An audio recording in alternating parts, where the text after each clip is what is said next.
Salam. Bugün xırçıltılı, topbuş, çox dadlı pirajkiler hazırlayacağım.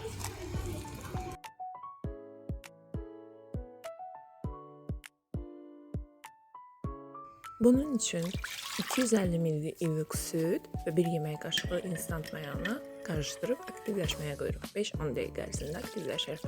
Daha sonra 1 çay qaşığı şeker tozu, 1 çay qaşığı duz, 1 adet yumurta, 50 ml əridilmiş kərə yağı və 500 qram un istifadə olunur. Yumuşaq xəmir əldə edirik. Yüngülcə ələ yapışan ola bilər.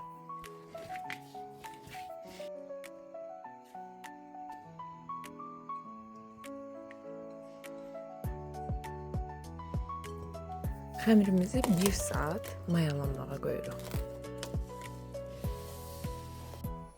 İçliyi üçün bişirdiyimiz kartofları və üzərinə qovurduğumuz soğanı əlavə edirik.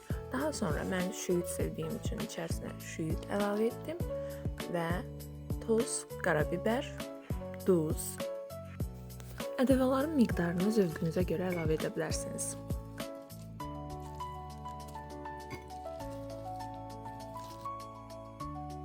Xəmirin havasını alıb kündələyirik.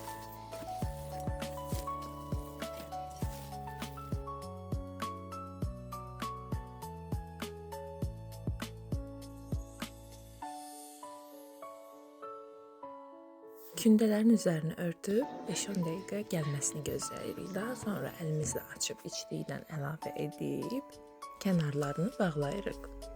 Xəmiri yaxşıca birləşdirməliyik ki, bişərkən açılmasın.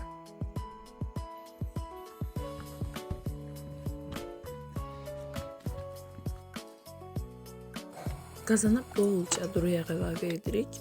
Daha sonra yağın tam qaynara düşməsini taxta vasitəsilə yoxlaya bilərik. Bükdüyümüz hissəsini altda qalacaq şəkildə qazana yerləşdiririk. Az orta ateşdə hər iki tərəfini də qızardırırıq. Pirajkilər hazırdır. Çox ləzzətli alındı. Hazırlayacaq olan hər kəsə intihar nuş olsun. Kanalımı izləməyi və abunə olmağı unutmayın. Hələlik.